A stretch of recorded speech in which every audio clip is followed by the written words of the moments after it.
Good morning, everyone. Welcome to the Monday, that's right, Monday, January 11th edition of the MMAOB Daily Podcast. I'm your host, as always, Adam Martin, and I'll be taking you guys through the latest in the world of mixed martial arts. So, on the weekend, I had kind of an announcement to make. I put it on my Twitter, but it wasn't in time for me to put it on the podcast last Thursday. But I talked to Nick, who runs the site, and he's going to allow me to do a third podcast a week. So, back to 3 podcasts, which is great. I'd prefer to do 5 personally, but I think three is much better than 2.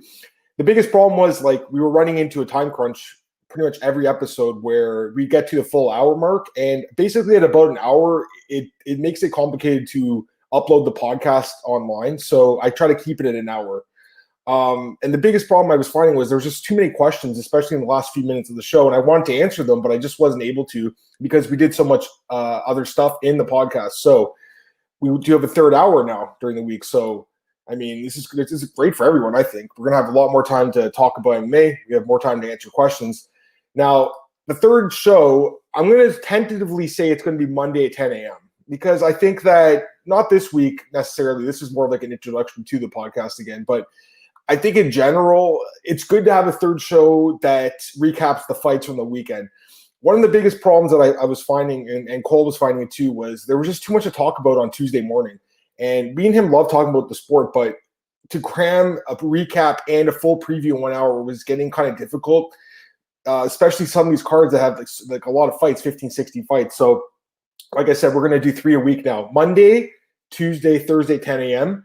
Monday, 10 a.m. is going to be a recap. Most likely it's going to be me solo. I think Monday morning is a tough ask to get people to guest, but I probably will get a few people here and there to come on and talk with the fights that happen on the weekend with me. Tuesday morning is going to be just like last year, me and Cole breaking down all the fights for that weekend's card. So we'll be doing full card previews Tuesday morning, 10 a.m. That's not changed from last year. One positive change is Thursdays. Marcel Dorff, who I think a lot of people really like, including myself, he's been coming on a lot lately and just killing it, man. Like, so knowledgeable, so passionate.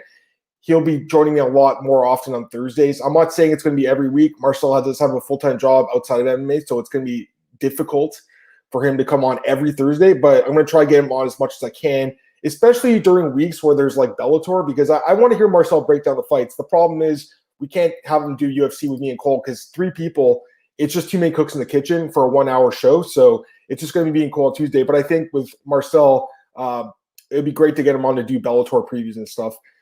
As far as next week goes, I'm not sure how it's going to work yet with the Wednesday card. Most likely, I'll just do the preview with Cole on Thursday as well. But because there's a Wednesday and Saturday card, so me and Cole will be doing the preview next Tuesday for the Wednesday card, and then the Saturday card will probably be on Thursday with Cole, but it might be with Marcel. I'll let you guys know. But either way, I just wanted to give an update to the podcast because last year was a good year. It was a growing year for the show. I understand that the views aren't there yet. I get it. I'd like for them to be more. It's difficult. I mean, listen, there's a lot of podcasts out there. And we're not a big website. We don't have a ton of subscribers, but it's growing slowly but surely.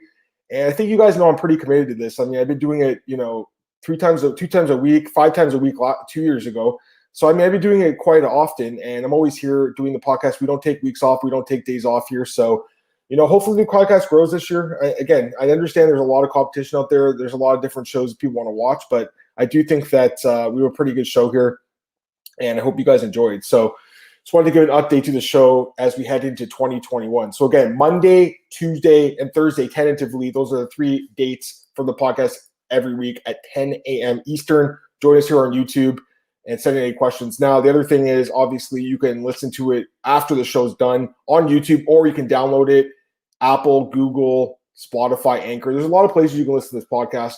Again, I'm just trying to get the word out, guys. I understand it's difficult, and there's a ton of podcasts out there. And again, we don't work for a big website, but I do think we have enough good content here that people should be listening to the show. So just wanted to say that. All right. I think that's enough of my little spiel to open up the show. Obviously, there's no card to preview today. I'll be doing that with Cole tomorrow. But I do want to talk about all the news that happened on the weekend. There was quite a bit of it. So what I'm going to do is I'm going to pull up djpen.com, order my homes, and I'll go through the news with you guys. Let's do this. DJ. There he is. All right, great. There's a lot to talk about. I mean, there really is. So the first thing I want to talk about is Dana White, because Dana had a few comments yesterday that are definitely interesting. Here's the one I want to get to first. Dana White will press Khabib Nurmagomedov to fight again, and he likes the Conor McGregor rematch. So I mean, it's not like Dana's saying anything that's going to surprise anyone here. We already knew that he wanted to do this fight with Conor and Khabib again. The problem is Conor doesn't really deserve it, and Khabib doesn't want that fight. I think Khabib still wants that GSP fight, who I'll talk about in a second, because GSP actually had some comments past weekend, ahead of his Hall of Fame induction. So as far as Khabib and Dana go, it's just bizarre to me, because how many times has Dana sat at a press conference and was like, this guy's retired. If the guy's retired, he should probably stay retired. Like, if a guy doesn't want to fight, don't make him fight. But he's doing that with Khabib. Khabib retired. Khabib said, I don't want to fight anymore. And Dana White's the only guy pressing him. Like, I feel like most fans are like respectful and are like, all right, if he wants to come back at some point and make that 30-0 run, cool. But I don't feel like there's that many fans are like in this massive rush to see Khabib fight again. Don't get me wrong, man. I love Khabib. The Conor rematch is an intriguing fight. The first fight, we saw how dominant he was there, but it could be a different fight. We don't really know. So I also know that obviously it's a huge fight for the UFC financially. I can understand why they're making this fight. They want to make this fight, I should say. Conor has to beat Poirier, and that's not an easy task. I think there's a chance he could lose that fight. So we'll see what happens in 2 weeks at UFC 257. But I just find it really bizarre how Dana is so like gung-ho about not, convincing guys to come out of retirement, or if a guy says he wants to retire, Dana's never like, oh, you should fight again. But with Khabib, he does, just because he knows it's going to make him a lot of money, which, I mean, I guess he's a promoter, that's his job, but it just seems kind of weird. Let's, on the topic of Dana, let's go to this one next. Dana White and Robert Whittaker. I don't think he's going to get a title shot next. So he had some comments about Whittaker. Basically, that's what he said. He's like, I don't think Whittaker's going to get a title shot. Here's what happened there. There's a lot of miscommunication. I think the same thing is happening with Rosenam and Eunice and Dana White right now. I don't know if it's an issue with the fighter or their management, but it seems like there's miscommunication in both regards. Now, as far as Dana White and Robert Whittaker go, after Whittaker beat Jared Cannonier, he was asked about Whittaker or about Adesanya, and Whittaker basically said, I want to enjoy the Christmas with my family. I don't feel like I want to fight right now. I want to take a few months off. When he said that, Dana White basically suggested that he was saying, I don't want to fight for the belt. I don't want to fight Izzy again. And like a week after that, Dana White went and booked the fight with Blachowicz with Adesanya, which pretty much screws Whittaker out of a title shot now, because he is the number one contender at middleweight. He deserves a rematch. He really does, because he's won 2 straight fights since his last fight against Till and Cannonier. He's won 2 fights since the Adesanya loss, I should say. Generally, that's enough to get a rematch, especially a guy like Whittaker, who was a champion. He defended his belt a couple times. I feel like he's been kind of screwed here. And I feel like the same thing's happening to Rose a little bit. Obviously, Rose wasn't as successful as a champion, but she was a former champion. And Dana White now is saying she doesn't want to fight Zhang. She doesn't want to step in the cage with her. He hasn't gone so far as to say these fighters are scared. At least I'll give Dana credit there. But that's basically what he's saying when he's like, I don't think these guys want to fight. Or in the case of Rose, a woman, I don't think they want to fight. It's just funny because the fighters have gone on record saying that it's wrong. In Whittaker's case, he basically said, like, Dana got it wrong. He's like, I didn't say I didn't want to fight Adesanya. I do want to fight him. I just don't think March works for me. That's what he said. And now Adesanya's fighting Jan in March instead. The problem is it holds up the division now at 185 for 2 or 3 more months at least. That fight's March 9th or something like that. So March 10th. I mean, listen, it's going to hold up the division for a couple months at least. And it could hold up even longer than, because just say Izzy does win that belt, he's favored to win that fight. You could be seeing the rest of the middleweight division being held up the rest of 2021, which is definitely not the right thing. If anything, he's saying he won't get a title shot next, maybe not against Adesanya, but I still think if Izzy wins that fight, he'll probably be asked to either vacate the belt or they'll just create an interim title at 185, and I think Whittaker could fight for that. But right now, he's not getting that title shot according to Dana White, which, again, I think some fans are going to be a little ticked off at Dana for kind of how he's gone after Whittaker. It's kind of weird. It's just bizarre. But, it's possible that Whittaker is one of these guys that might be better off not being a champ, as stupid as that might sound. But there are some fighters that, and he's talked about himself with the pressure of being a champion. Demetrius Johnson was the perfect example, and he lost to this guy right here, Cejudo. And after the loss, he said he felt like a relief off his shoulders that he'd finally lost the belt and didn't have to worry about being a champ anymore. Maybe Whittaker's one of those guys that just performs better as a non-champion. I'm not too sure, but I just know in his title fights, he did struggle a little bit with Romero, and then he got knocked out by Adesanya. Either way, I do think he's getting a little bit screwed here, because if his goal is to fight for the belt, he won't be fighting for the belt for quite a while. Probably by the end of the year, he might get a title shot. But pretty much it rests on is he moving up or not. and staying there because he's moving up to 205, but he's going to stay there. He's going to win the belt. All right. Dana White. What else? Basically, yeah. I mean, like, listen, like the guy he's had a lot of comments lately. He's did a few interviews. UFC's ramping back up to gear for 2021. You're going to hear a lot from Dana in the next couple of weeks, but he is meeting Khabib this week.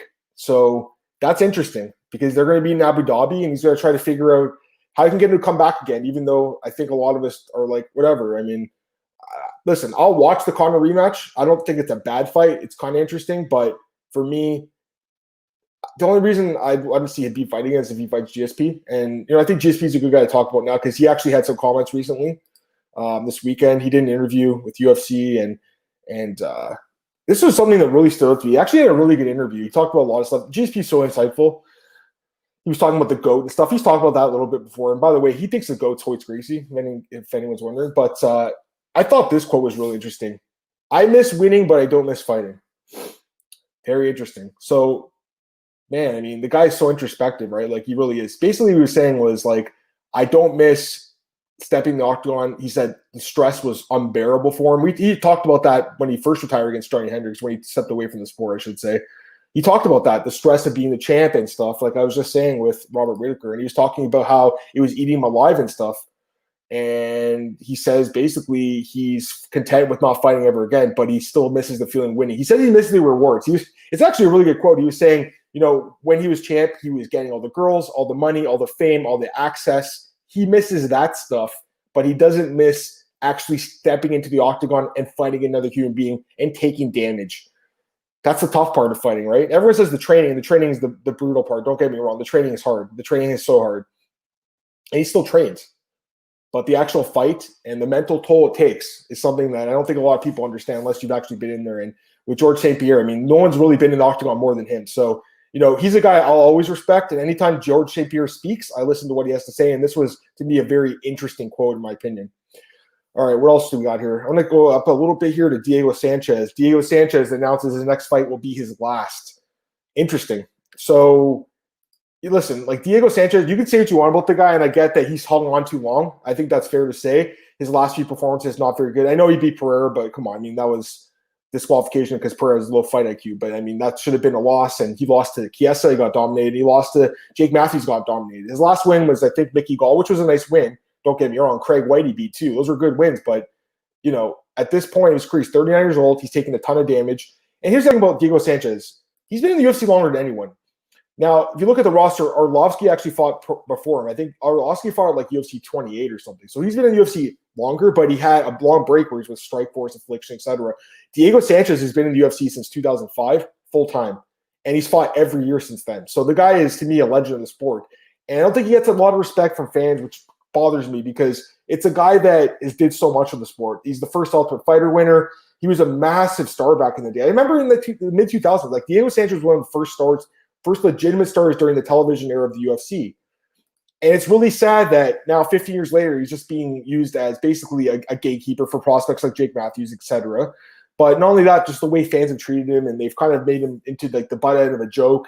And him and his coach, Josh Fabia. And I get that it's partly Diego's fault because he's aligned himself with this Fabia guy who a lot of people think is a snake oil salesman, essentially. But with Diego Sanchez, you got to respect the guy because he's been in the UFC for so long. He's had so many wars. The guy's a legend. He's going to be in the Hall of Fame, guys. Whether you like it or not, he'll be in the Hall of Fame. And I think it's kind of sad to see him go, but I think it's definitely the right time to go. I think he should have left a couple fights ago. The question is, who's he fight? And basically said in the past that he wants to fight like a veteran kind of in the same standing as him. So looking at the UFC roster, there's a few guys that kind of stand out to me. I think Donald Cerrone is a guy that makes a lot of sense. I don't know if they train together anymore, but I know obviously they have at Greg Jackson's gym. I think that'd be a fun fight. Two guys really on the decline. Cerrone's also on a losing streak. That'd be a fun fight. I don't mind that fight at all. Another fight would be Damian Maia. One thing I like about that fight, and I understand Damian Maia's ranked, I think, in the top 10 still, possibly, but the thing is, we know Damian Maia is probably at the end of his career too.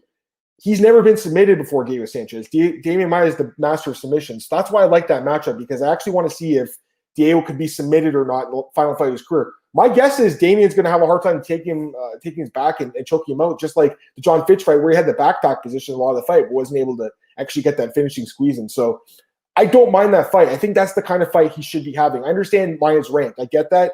Maia could still probably beat a couple guys in the top 15. The thing with Maia is he's said he wants to retire. You know, he's taking a lot of damage. He got knocked out by Burns. So I think Maia's one more fight. I would be interested in this fight, guys, just because, again, Diego's never been submitted. So it would be really cool to see if Maia was the first guy to do it. Remember, Chiesa had his back for 50 minutes, couldn't do it. So it'd be interesting to see if Maia could actually do it. But honestly, Diego's submission defense is quite legendary. So again, you know, you can say what you want about the guy. He's held on too long. His record in the UFC is not that great, but he's going to be in the Hall of Fame. And I think that whole cast from Tough, Dana White has said he would want to consider them all in the Hall of Fame at one point. What else do I got here? There's a lot of news, guys. I mean, there really was. Let's go to some other stuff here. I want to get to, let's see here. Where is it? Irwin Rivera. I mean, this is something I got to talk about here. So Irwin Rivera is the next guy I want to mention. He's being accused of murdering, or trying to murder, I should say attempted murder. He didn't murder them, but attempted murder of his sisters with scissors or something like that. It's just it's a really crazy story. It's a really sad story, to be honest with you. You read it, look, it says Irwin Rivera's family claims something evil took over him. It's a sad story, man. And his sisters are very protective of their brother, and they said basically, this is not like our brother. He's never did something like this, never been a violent person.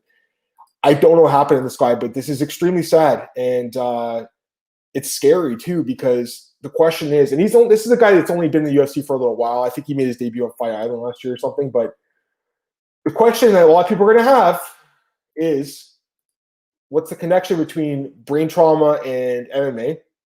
And did Irwin Rivera basically try to pull a Chris Benoit in this situation? And Benoit was successful in killing his family, the former WWF wrestler. I mean, Chris Benoit was one of my favorite wrestlers in the 90s. He really was. When I was a kid, I loved the guy. And then he killed his family. It's extremely sad. Now we know that obviously he had CTE. Does Irwin Rivera have CTE? Is that the reason this happened? I really don't know. I just think there's a lot more to the story than being like, you know, this guy tried to kill his sisters. He's a terrible person. There's more to this story than we know so far. But it's extremely sad. And right now he's at a mental health facility, so hopefully he gets the help he needs. I'm just looking at Rivera's record. Irwin Rivera, 31-year-old fighter, born in 1989, so he's 1 year younger than me, actually. He is 10-6 in his career. Been fighting as a pro since 2014. In the UFC, he is 1-2. He beat Al Ikiasi, and he lost to Giga Chikadze and Andre Ewell. Not a bad fighter. He's a former Titan FC champion, but again, you know, he's got some demons he's got to deal with. I just think it's a really sad story, and you know, it's one of those things that's easy to like write a headline about and be like, UFC fighter accused of attempted murder of sisters. That's a lazy person's headline. There's a lot more going on here than that, and I really am curious to see if it's something that's brain trauma related or CTE related. I don't know if they could even find that out until after he passed away and they could look at his brain, but clearly something's going on with this guy. And I think he was released in the UFC as well. Yeah, he was released, so it's unfortunate. He was supposed to actually fight Ray Rodriguez, but you know, he lost that, and this guy's going to be facing, you know, years in prison. But we'll see what happens, because you know, it doesn't seem like his sisters want to press charges from what I'm reading, but the state could. So interesting situation. But hopefully this guy gets the help he needs. I hope his sisters are okay. I mean, it's just a really sad situation, honestly. All right, let's go. What else we got here?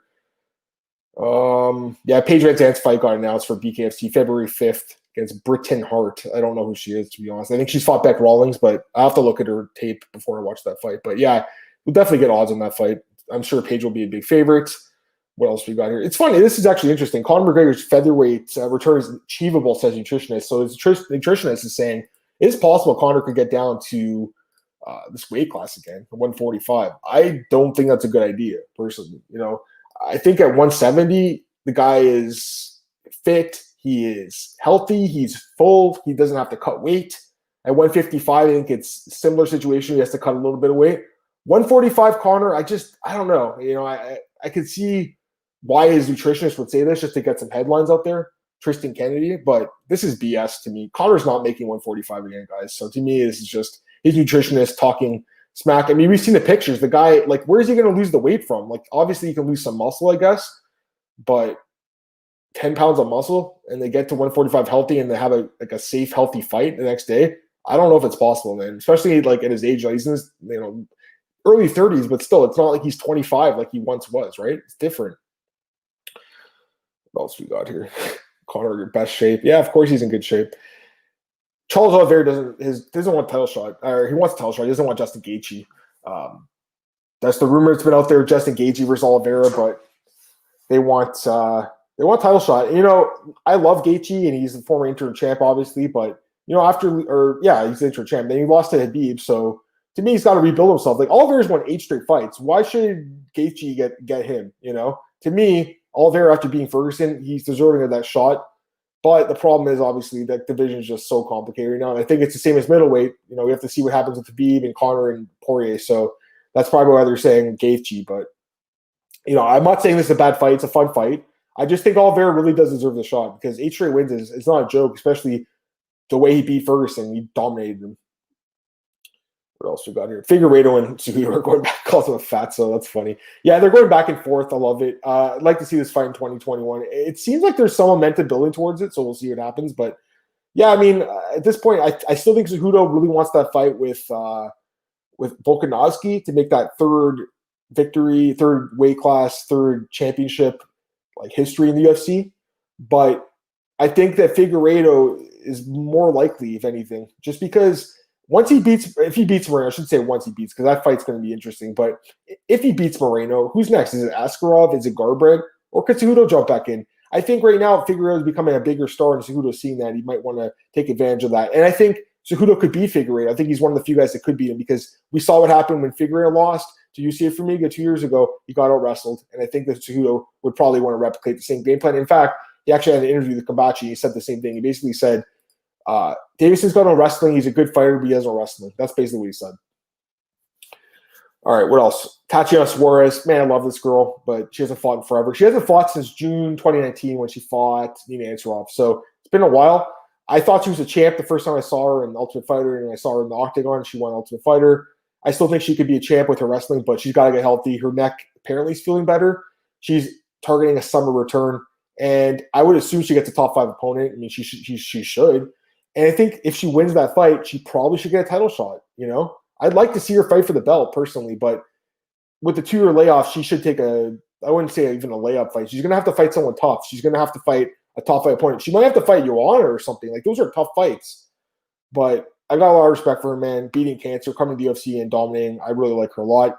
And one other women's note here, Chris Cyborg says she's willing to fight Kat Zingano if Scott Coker asked her. And to be honest with you, I actually did an article on Cyborg last week when she was teasing her next fight.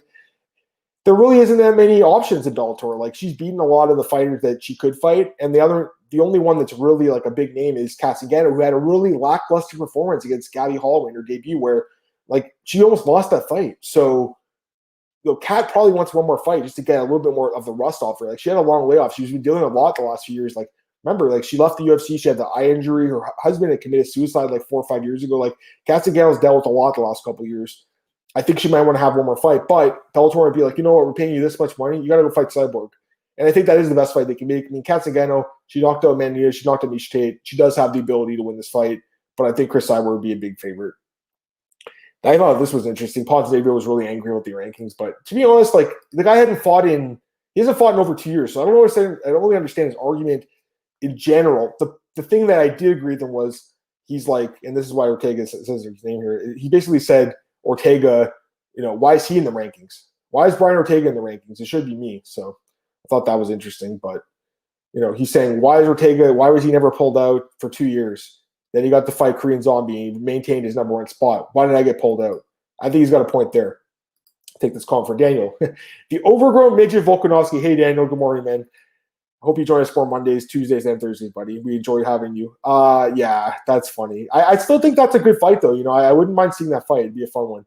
What else we got? There's a few other things here, guys. Poirier McGregor, it's already sold out. The tickets were crazy prices, but they got sold out. Yan reopened as betting favorite, smaller betting favorite. I think it was minus 145 this time. He opened at minus 185 last time. It's an interesting fight. UFC 259 that has 3 title fights on it, by the way, right there. What else we got here? I think that's going to be it for news, actually. I think I got most of my news. Yeah. Oh, Marlon Moraes is having shoulder surgery. I wonder if he's going to be able to 60 guys cut. Like, the more I thought about it, I wrote the article. I didn't mention that out of respect to Marlon because he did lose 2 straight fights, and he says he's trying to come back. So I understand he's got a lot more problems he's facing right now with his shoulder surgery. But you got to wonder if he's one of those guys that the UFC might end up releasing just because his salary is pretty high. All right, that's it for that. That was fun doing the news, right? All right, so what else we got here? Look at my itinerary. So news is good. If you guys have questions, send them in. I'll answer anything. I'm going to go to Marcel's page. I'm not sure if Marcel's here right now. He's probably at work delivering the mail, but if he's not, he might be here. So we'll go to his page, and we'll share his screen. We'll do some fight announcements, and then, like I said, if you guys have questions, go in, throw them in there, and we'll answer them. If not, I'll probably get out here a little bit earlier today. This fight's been moved. Okay, actually, it wasn't moved. Nick Lentz was moved, I should say. Mike Grundy's out, and Movsar Evloev, who just beat Mike Grundy, ironically, fights Nick Lentz now. Movsar Evloev was supposed to fight Nate Landwehr last month. He got COVID-19. I don't think Landwehr's been booked yet, which is messed up. So Evloev actually got a fight before the guy who didn't get COVID, even though he was the one who got COVID. That's kind of weird to me. But either way, I actually like this fight. There is betting odds already. Evloev opened, I think, at minus 400, and Nick Lentz at plus 300. Not much respect for Nick Lentz there by the odds makers. Listen, I get that Evloev is undefeated. He's a beast. I get it. But Lentz is a guy, look at his record in the UFC, 14-8, 1-1. That's a decent record. He's been around for a long time.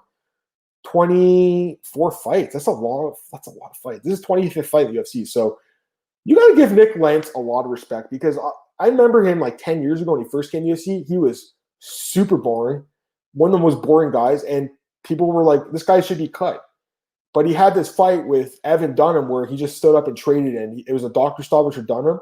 But it showed the UFC that, listen, this guy's willing to adapt his style. And over the years, he has. Let's give some credit to Nick Lentz. He is still a grinder at heart, but he's shown a lot more striking in the last few years. We saw the head kick knockout on Gray Maynard and stuff. So, Nick Lentz is a decent fighter. I think Evloev probably does win, but I just think the odds are a little bit high considering how much experience he has. 24 fights compared to 3. Like, that's a big experience difference. Yeah, but you don't like Lentz, huh? He probably does lose. I mean, the odds are what they are. I love Evloev. I'm just saying, I just think minus 400 seems a little high. All right. Rodrigo Bentor versus Skycare of France. I like this fight too. 2 of the top flyweights in the world. I think they're both in the top 15. Bontorin, 2-1 in the UFC. Skycare 4-2. Bontorin's look pretty good, but Skycare of France, I think, much more polished fighter. I think a lot of people really like this guy. He has lost some fights he should have won maybe, but overall, I think he's a pretty damn solid fighter, man. And, losing to Royval, it's not a big deal. And to Moreno, especially the Moreno fight. I was at that fight, 245. It was a hell of a fight, man. It was a super close fight. So, this guy is still a top 10 guy, in my opinion. Bontorin is trying to get there. He actually might be ranked in the top 10. I can't remember now. But, they're both top 15 guys. I would favor France, though. What else? I love this fight. I love this one. Cody Stamann versus Merab Dvalishvili. Or Dvalishvili. I've heard different pronunciations, but I like this fight a lot. I mean, both top 15 guys. Cody's number 14, Merab's number 13. Cody's 5-2-1 in the UFC, Merab's 5-2. So I think it's just a perfect fight. The winner will get that step up to a top 10 opponent. I thought Merab should have been there already. This guy, 5-fight win streak, he's just been unreal. And he beat John Dodson his last fight to get in the rankings. Cody Stamann's been pretty good in the UFC too. He's had a few fights I think he should have won. I think he could have beat Rivera if he had just a smarter game plan in that fight, but he got outstruck. That won't happen here. He's going to obviously try to avoid the shot from Merab, who's going to try to take him down at will. Merab's been successful at pretty much taking down anyone that he's fought, but we have seen some struggles early in his career in the UFC against Ricky Simone and Frankie Saenz, and that Frankie Saenz fight kind of makes me wonder, if Stamann can keep it standing, can he outstrike Merab? I know Merab's got some striking, but it's an interesting fight. I really like the matchup. I expect the odds to be close. Merab probably is favored just because of the win streak, but Cody Stamann matches up well. What else we got here? I love this fight too. This is another great one, man. Song Yadong versus Kyra Phillips. I love both these guys. Song Yadong 5-1. Let's be honest, he probably lost that fight to Marlon Vera. I think that's why he's getting a step down. And then Kyra Phillips 2-0. He's looked amazing in the UFC. Both his performances, Cameron Nelson, Gabriel Silva's looked incredible. The guy's a stud. I'm a little surprised between this fight because you look at the age of these guys. Is he 26, right? And 25. I'm just a little surprised they're booking 2 prospects like that. At this point in their career, but I guess they're looking at actually. I'm not sure if that age is correct, by the way, because I'm seeing different ages for Yadong. I'm seeing 23 on Tapology and Wikipedia and SureDog, but that guy's age kind of confused me too because looking through his fights, he had some fights when he was apparently 14 years old in China, I think. I don't know if his age is correct, so actually Marcel might have the right age, and if he is 3 years older than what I originally thought he was, this is actually more interesting now. Because I thought he was 23. He might be 26, which is a huge difference, obviously. Anyways, I love this fight. It's an interesting fight. I just surprised they're doing this matchup. But great fight. This one is kind of interesting. Both these chicks look really mean. Some mean mugs there, Marcel. You got some good pictures of them. Livia, Renata Souza, and Amanda Lemos. I mean, listen, both these women's fighters they're both solid. You know, Souza's number 15. Lemos, I don't think she's ranked, but she's someone who had some nice wins. The Granger win was really nice anyway. It's a good fight. Don't get me wrong. It's a good fight. Anyway, Souza is much more experienced, though. You know, she's got 16 fights, and Lemos has got 10, but UFC experience 42, and also the 43, I should say, and the Invicta experience, obviously, a former champion. So, yeah, I don't know. Like, I guess I would favor Souza a little bit. I got to read this fight a little bit more, but I'm expecting a decent scrap. I mean, like I said, both these women look really mean and nasty in these pictures. That's a great picture, Marcel. Good job. You should get all the mean pictures for everyone, all the fighters. Get some comments from Daniel. He says he's got Bontorin. He thinks Carr's done. I'll take Stamann. He thinks he's more well-rounded, and he's scared of wrestling. Yeah, that's an interesting fight. I got to look into that one. Also, there's some talk on Twitter that Merab might have COVID, and they might have to push that fight back. I hope it's not the case, but that's what I saw. Yeah, Edwards, surprising fight, Yadong. Weird. I like it, but weird. Yeah, I'm surprised his manager would accept that fight, actually. Kyler Phillips could beat him. I think he's got a good chance. That line should be close. I just think it's the UFC saying, you know what, we didn't think he beat Vera, so you're just taking a step back, and we're going to give Phillips a guy who we think has a better chance of maintaining success in the top 15 a shot. All right, what else we got here? This is a rebooking. We've talked about this fight, Muhammad versus Lima. You guys know who I like in this fight. I don't think it's going to change. That's it. Peter Yan, Sterling, rebooking. And this one's taking place next Wednesday. Ricky Simone versus Gaetano, Perello. I don't know a lot about Perello, but I'll have to look into him a little bit more. But we know Simone is definitely a decent fighter. Wu Yan and Justin Edwards. Marcel talked about that fight last week when he was on. So that's it for that one. See what he says here, Daniel Edwards. Have Lemos in that one and make a return to MMA betting this way. You quit betting? I thought you were still doing it, man. Or you're just doing boxing parlays now. If anyone's had any more questions, throw them in there, guys. I'll answer them. But I think I got most of the stuff I want to cover. Again, full card preview tomorrow with Cole at 11 a.m. or 10 a.m. I should say. 10 a.m. Eastern tomorrow. Should be good. I'm excited to do that with Cole. I'm just trying to think of anything else. Like, I don't have anything else on my list right now. I didn't think it would be a full show today, but if anyone has questions, throw them in there, guys. I'll answer them. The only other thing I'll do is really quickly. I'm not going to talk about these fights in general, but I'm going to just pull them up so you guys see it. The odds for tomorrow. Tomorrow the podcast we're talking about. It's for Saturday's show, obviously. And that's next Wednesday. So we have full odds for all these cards. You know, the odds makers are working hard. They have odds up to like March. So give them some credit too. Like, these guys are getting ahead of themselves. But yeah, UFC and ABC one full preview tomorrow. Just trying to think what else. I think that's it. Well, let me pull up Oddsbreaker because that's the home. I'm gonna pull up the home of the show. See if there's anything else I forgot to plug. AG's got some stuff here. You gotta check out his stuff. Good stuff. And then I had an article, top 10 breakout candidates in 2021. Interesting article if you want to check that out. All the podcasts and everything. So hopefully Cole can start doing a little bit of running for us as well.